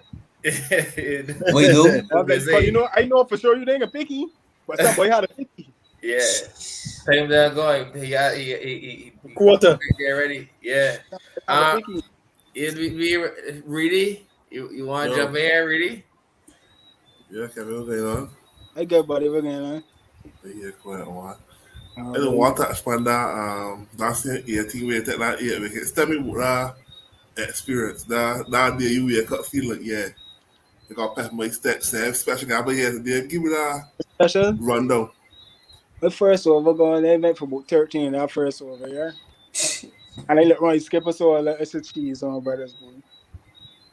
This man to take the ball from me. But Omar Phillips was also on that team. Omar Phillips captain that game. And somebody tell Omar, I take the ball from you. Omar said, nah, boy. One boy I know for sure that can get a wicket here is Stoute. Because he made the blinding me in back to him. And Omar came to me and tell me, listen to me, right talk, man. The man want to take the ball from you. But Isaac captain here, and I know for sure. Now, even if you go for another 12 runs, I know one body here that can get a wicket for me right now. I said, all right, cool, no problem, give me the ball. The man said, but this is what you're going to do. I'm going to let keeper come up to the stump, because the pitch was good. I'm going to let keeper come up to the stump, and we're going to work from there. I said, cool, no problem. The very first ball, the second over ball, I didn't know where this in swing come from, but the ball just in swing right down your leg side, and the batsman fall over and get stamped on your leg side. First wicket, still get away and still going for a run. Oh my God, I know you can get a wicket here. I know you get I said, good. You see from there? But it's because I always had this thing, I always used to watch the shiny the ball. Because sometimes, even myself, man used to say you still is in swing the ball, but sometimes I would ball the ball and the ball would do its own thing. But I can always remember that I was rubbing the bird side of the ball, and I put the bird side on the inside because like I was still learning like on the job with my ball and stuff, and I put the bird side on the inside. And when I ball that ball is when that ball started in swing. I said, boy, I ain't changing nothing here. So I going back to my mark again. And when I put that bird side on the inside, and I put on this next ball in swing again. Next shot, my play was an inside edge onto the pad. It ain't going to stump yet. That ball. I ended up getting 3 wickets and that one over. 2, the stamp down leg side at LBW and ball down.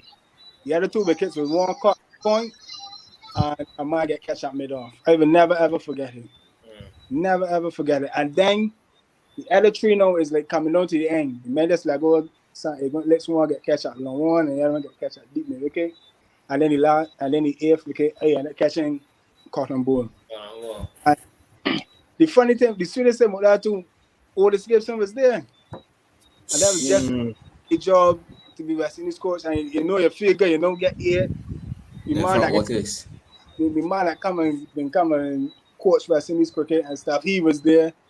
Come and tell me congrats. He tell me, I hope you know that you join a elite group of players that there's only 3 people in the Caribbean that ever get 8 wickets in a let's say game and use 1 of 3 and use in the top 10. I didn't know all these stats, but obviously we had a man that used to do the scoring for me, and he bring all them different stats.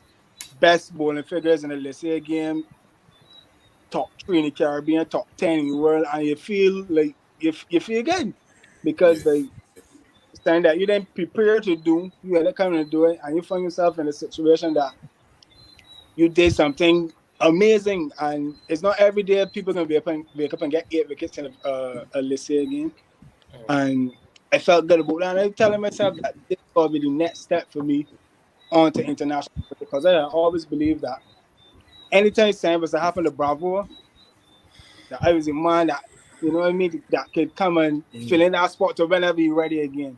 And that opportunity never happened, but it never, as I said, it hurt me, but it only put more fire in my eyes that every time I go to represent Barbados, that I gotta do double as much as everybody else. And that sometimes that itself used to play on my mind. I used to put a lot on the pressure on me, warm bodied, and I could say taught me a lot about dealing with pressure. And funny enough, it's their errors, right?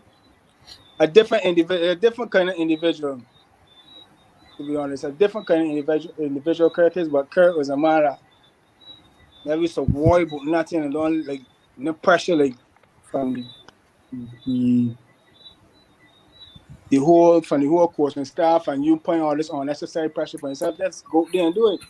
And I improve on that, especially because every time you turn around and you do something, and you know that if you hiccup, the first body in the draw is you. That itself used to be a bigger burden than anything else. I mean, dealing with Spartan people is hard because that's club cricket.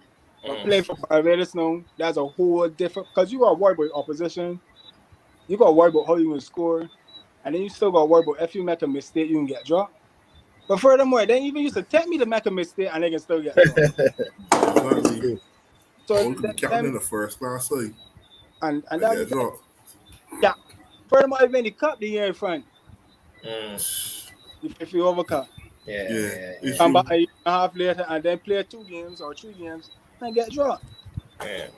But the big boys, the big guns come back. So Yeah. that's what it was, and that was the story of my life throughout my whole career.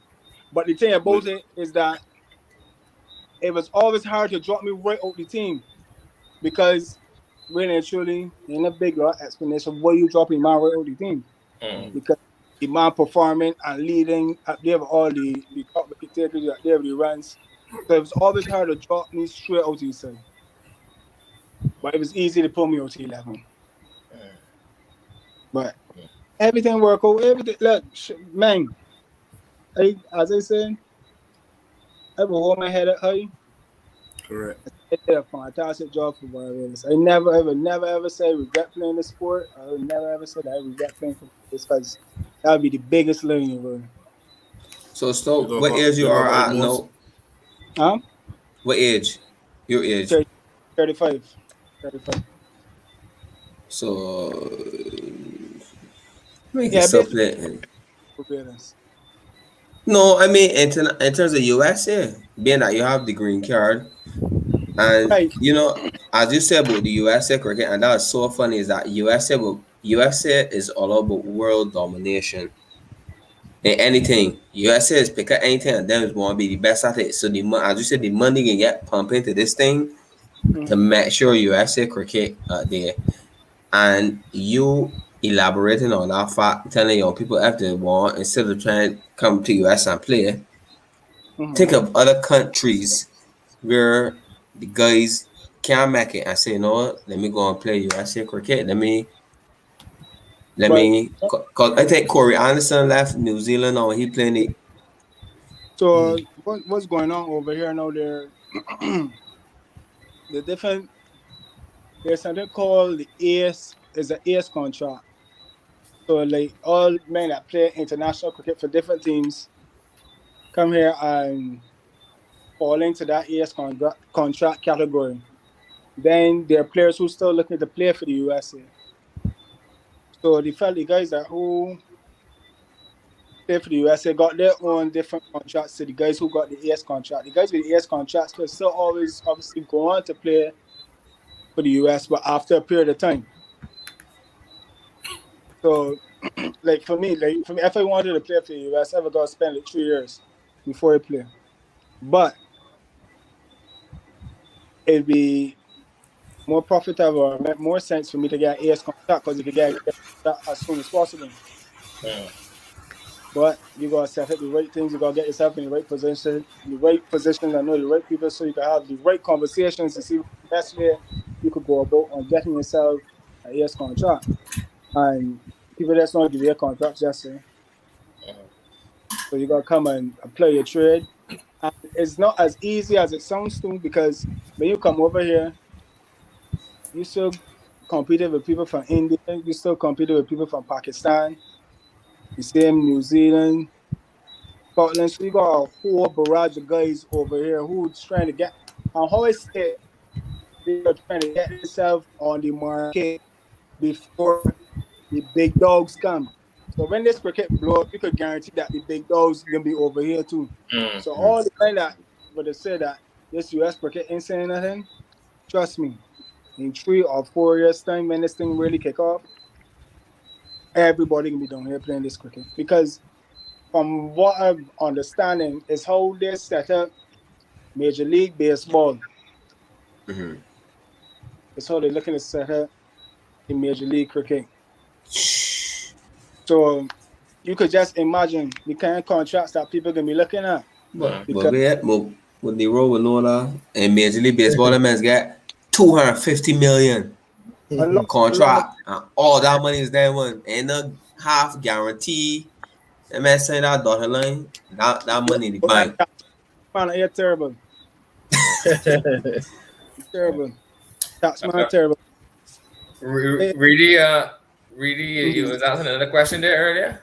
Well, it ain't a more comment. It was just telling you got the most respect for somebody like you, because people got the mentality where like, see this here, I done with this foolishness, boys.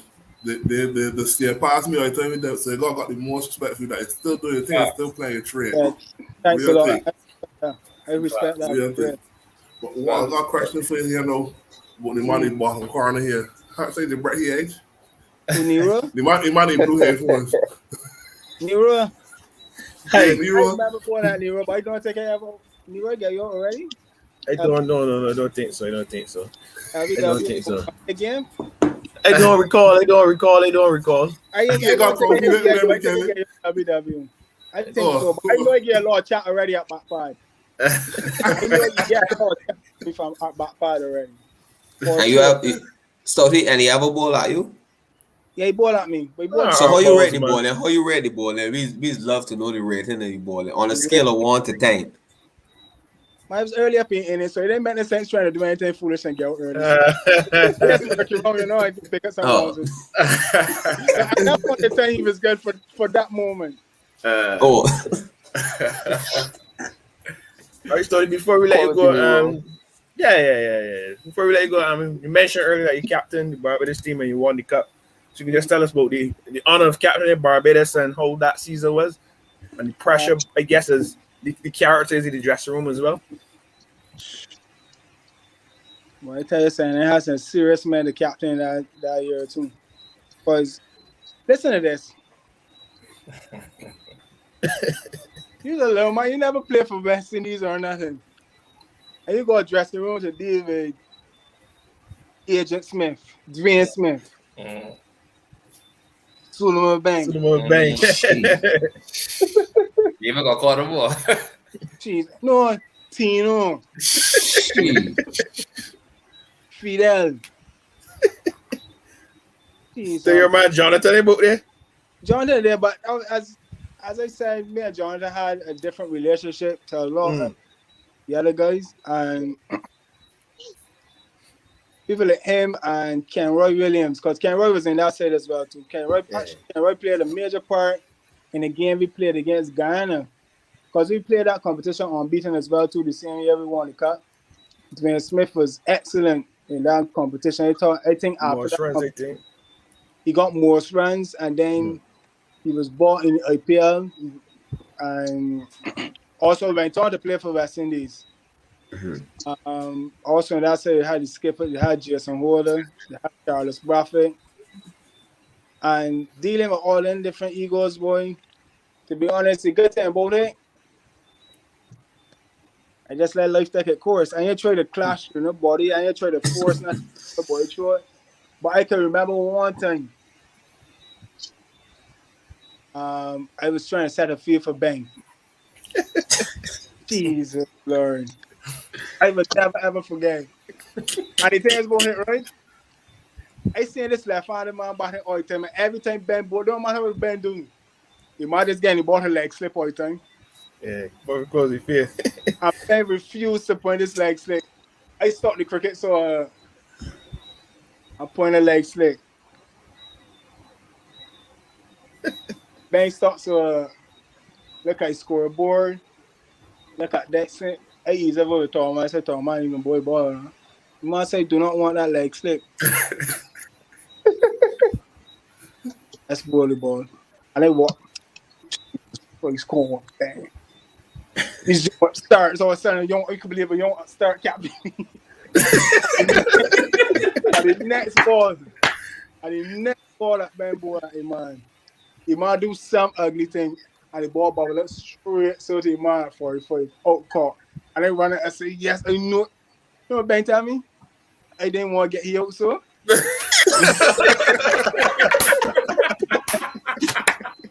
You serious? I don't want to get him his luck. I will never ever forget that experience. But then after that, he come and talk to me and tell me that even though he was saying that he didn't want it, I still left it there. So it still shows some kind of character that I ain't succumb to what he was saying and take it back out. I just followed my gut feeling and left it as it was. And after that game, things started to become more easier interacting with the other guys. Because for me, like, just a little man, you captain men that play so much games and things so for West Indies. You don't want to come over to them in a way that might seem disrespectful if you're talking on to them. But at the end of the day, too, being a captain, sometimes you got to make a lot of popular decisions that other men might not fancy. Everybody might be saying John Brown is the man, but really and truly, for my gut feeling, I think that Shaw might be the man to come with the job. So I go with my gut feeling, and most times for that competition, I went with my gut feeling, and everything just runs smooth. We went on to win the competition unbeaten. As I said, Smithy was wonderful. Rashidi Boucher was in that side as well too. And it was a fantastic feeling because it was the first time that Barbados would have won the cup alone, because I think like 4 or 5 years ago, we had shared the cup with Leeward Islands. In that same competition in Jamaica, we had shared the cup with Leeward Islands, but it was the first time that Barbados had won the cup alone for X amount of years. And despite some of the things that was going on in the tournament and what's not, everything worked out in my favor. Everything worked out in Barbados' favor. And it was a good look, and it was also a learning experience for me too, because the man might play at a higher level than you, it doesn't mean that he shouldn't respect you or you shouldn't work your way to earn respect from that player. Because as a young, as a just a let's say a lesser player, to earn the respect of guys who play at the highest level is one of the most important things, or one of the best feelings you could ever want as a young captain, and not even as a young captain in general.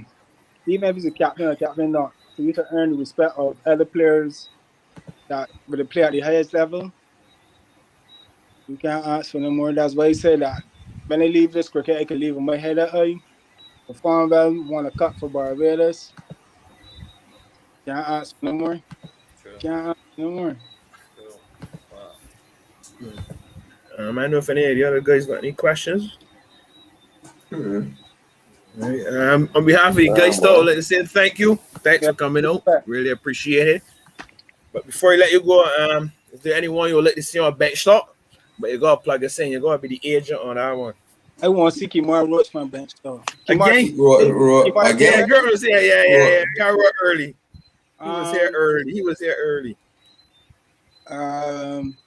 Shamar Brooks. Sweet. Be the agent. Yeah, that's the man. That's the man I want to see from bench. From bench. Shamar Brooks. Yeah, that contract. Yeah, that contract. Yeah. I will answer the question, but the thing about Brooks, you got a message sheet tomorrow, and then probably about 6 days later he can reply. So if I reply, it can be time for the next show. So I will let you all know. I will give him a shout, and if Nero, I will pass on whatever information if you choose to do it. If not, I will try to work out something else. But it was a pleasure being here talking to you guys. I mean, I guess I needed this because I up here in the States. Not much going on, but I mean to be. Sorry, man. And it might be funny, but sure, and I would keep going to show all the time because I know how show came. I know how show started at Impact, and I know what show wanted to be. And one thing that I admire about Shaw all the time is that he always takes control of conversation, or when he's talking, you go sit down and listen to the show. You know him well, man. You know him well. Because that is a fact. And that's the truth, Nero. It's true. Nero, we know we got the thing when we out partying and things, but you see, Shaw, I always thought that Shaw was that man. That you know when Shaw was in your prime farm, when that parish tournament cricket used to be playing at you. Birds are under the tree, and you know you can hear Shaw for sure. Even if you're playing or you're next to it, you know you can hear Shaw. But the thing is, for sure. Most times, he was never scared to say what he thought, how you feel, and I can guarantee he can call names too. I must be sure he must blame me, but I know how me and Shaw stay already. And yeah, it's true. It's true. I can respect anybody that could say anything behind your back and come back and say to your face. Like, oh my man, like at first he didn't a big Kevin Stoute man, but obviously after this conversation, he gets to know. But that's the thing. A lot of people know Kevin Stoute, but nobody know of Kevin Stoute. So I like at the end of the day, I allow people to know what I wanted to know because I don't make it my business to put my business on social media. I will let people know what I wanted to know. But when it comes to certain things, dog, you gotta sit down and like in this kind of form, sit down, have a conversation with me, and I tell you that's just I will spill my guts. I will spill my guts because sometimes it's you and people don't take it serious in the Caribbean. You know? You see mental health though. The mental health is a serious thing, but we all take it for granted in the Caribbean because we think that we're big and tough and we don't need that. And we laugh at men that playing for Australia. Remember when just so out to the blue, Jonathan Trott that's up and retired from England. Yeah. Just so. And you see that a lot because mental health is a very, very important part. But still, that Mitchell Johnson series was a nightmare for you though. So you will understand. But if you're 100%, you can't face a man more than 100. If you're 100% in your life, brother, you can't face that. That's a nightmare. You're not in right frame of mind, so that's a nightmare, brother. Gotta get you killed, yo. Of course, I start looking into in the Caribbean too because, as I said, we feel that we big and tough, but at some point in time, a lot of people has got breaking points. I think they say the more sportsmen that commit suicide is cricketers. The more sportsmen that commit suicide is cricketers. The idea this guy from England about 3 or 4 years ago. That's me here on the train. This serious stuff, man. Mental health is a serious thing, and we got in the Caribbean to start looking at that, and that's one thing that the West Indies board too. Especially when dealing with these younger players, start with that from early because from early, all these children grew up the same way how we grew up, you know.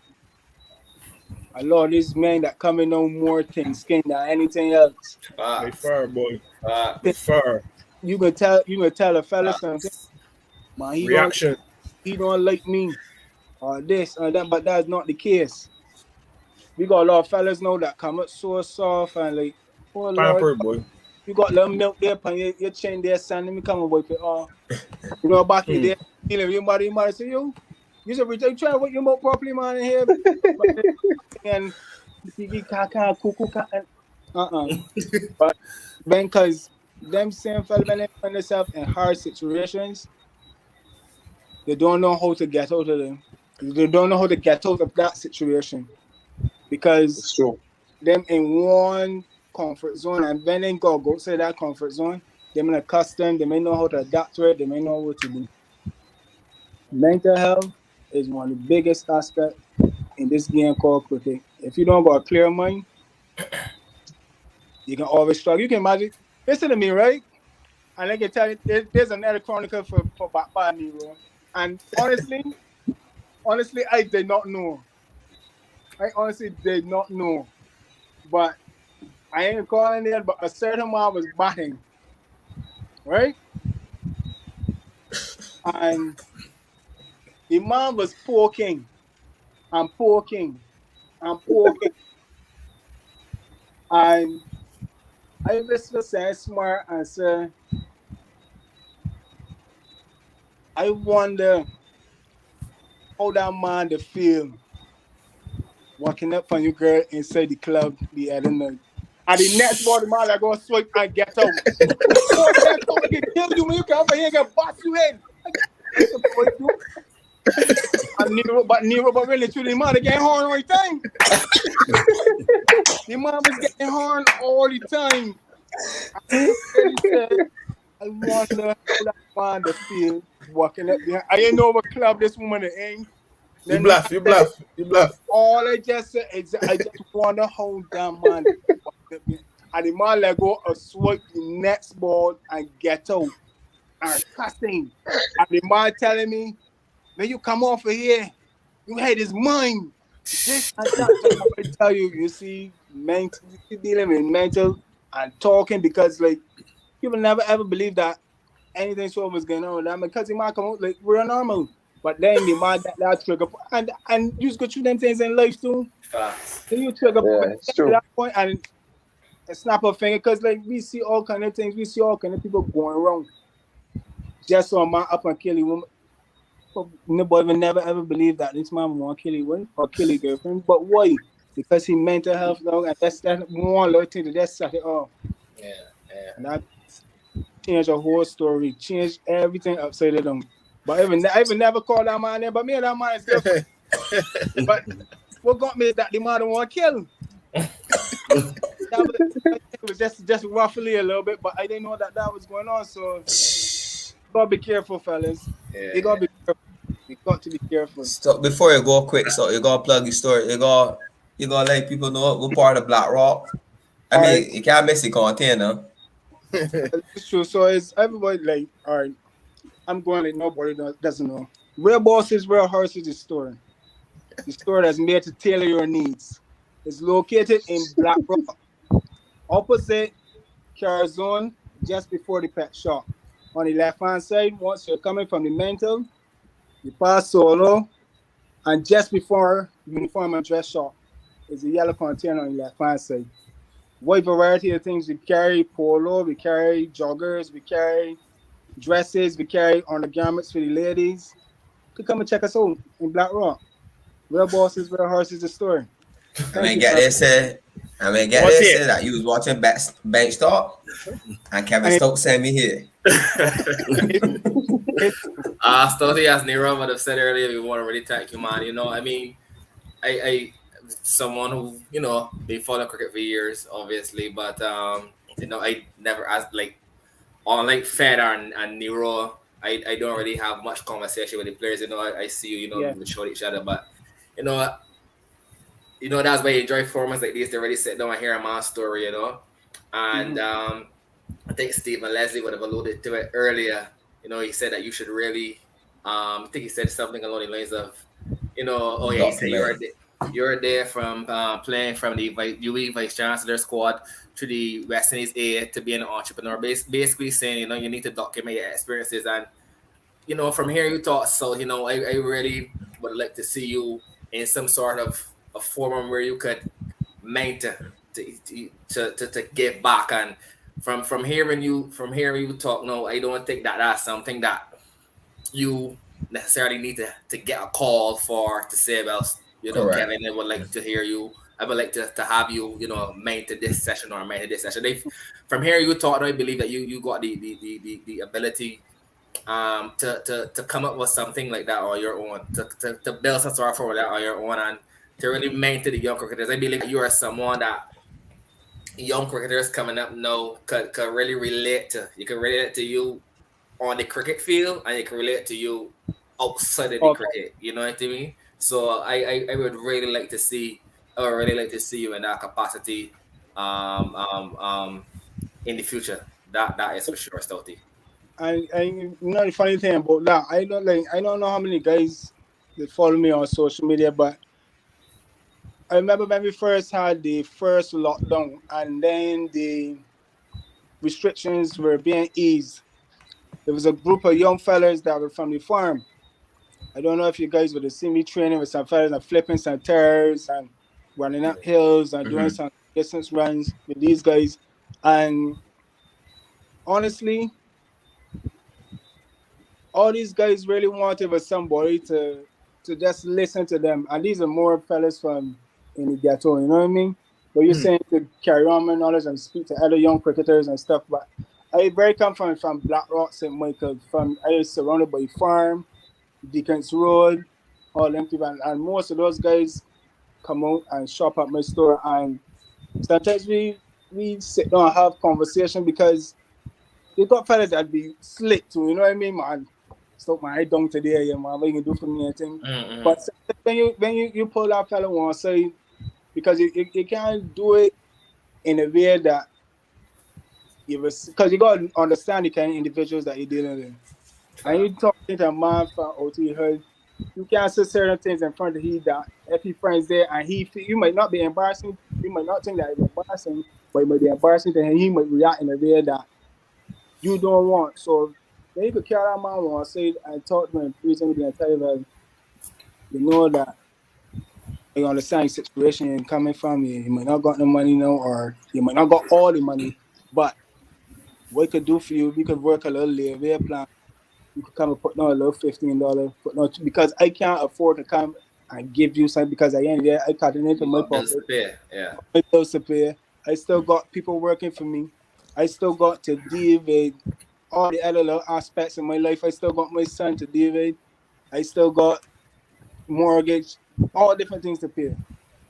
You understand? So I can't come and do it for you free, but what I could do for you is put you at ease that I could put you in a position that you could come and pay a little $10 here today, a $15 there next week, because I ain't there might not sell you. I ain't gonna sell you at the full price, but you ain't gonna get free for sure. Mm-hmm. The way from doing that start to bring me a little closer to more of the guys. And then different conversations used to start to come. So like man would call me and tell me, man, I still want to talk to you, man. Noisy and I feeling, and I ain't gonna get into too much detail, but I was said, but you don't got to do that because like I sure there's other ways that we could go about this, you know what I mean? Like you don't need to do That's anything. good, man. You don't need to do anything silly. You know Mm-hmm. what I mean? Like, because you come from up here or you come from down here doesn't mean that you got to show the people that yeah, you really come from down here, you know what I mean? And that's what we supposed to do. You can show the people a different face and like try to start man with little small business and give man little start like selling snacks and box juices. Yeah, yeah, yeah, yeah. Tell man that getting square everything and the man come to me, and the man had all this thing right and I had no choice but to give him after how the man come and present it, I give the man $50. I tell you, listen to me, right? Right now, let me explain how me giving him $50 come about. The man says, "Stone." Where I come from, my family poor. I ain't got no big lot of money. And I don't want to do the wrong things because I want to finish school.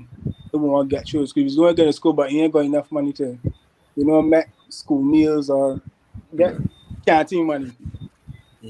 And the man said, but what you could do for me? And I realized that it's not the right thing to do. Well, it got good and it bad because they shouldn't be selling snacks in school. But the man tell me, look,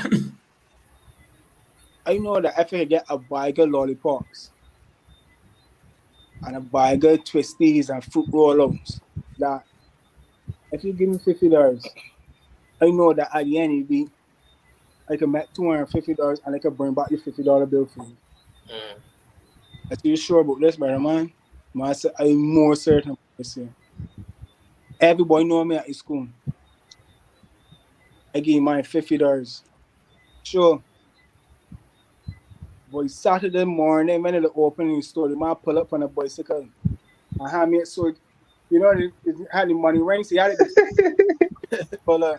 I said, brother, man, I want that. You use that to start, you continue thing.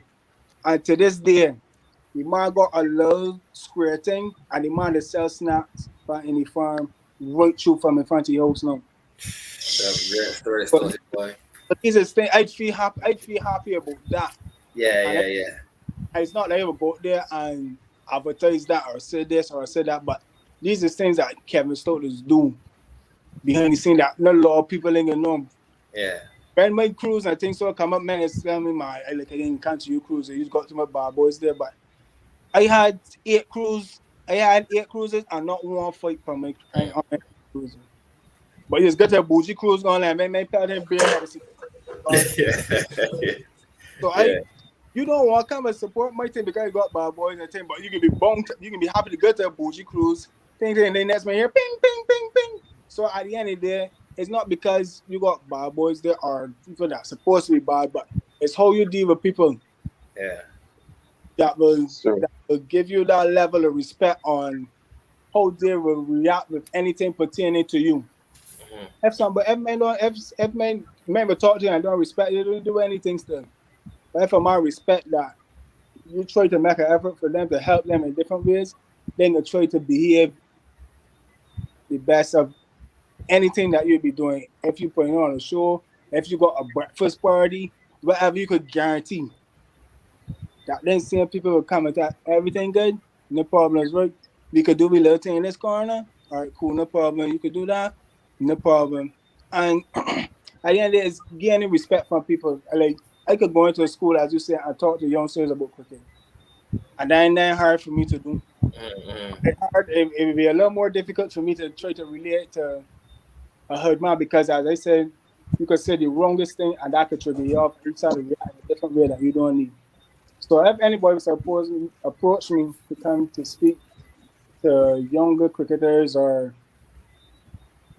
anything of that sort, I have no problem with doing that because for me, it's to help improve people who doubt in themselves and who doubt that they can't do it or are not good enough to do it, to really trying to believe that they could do it.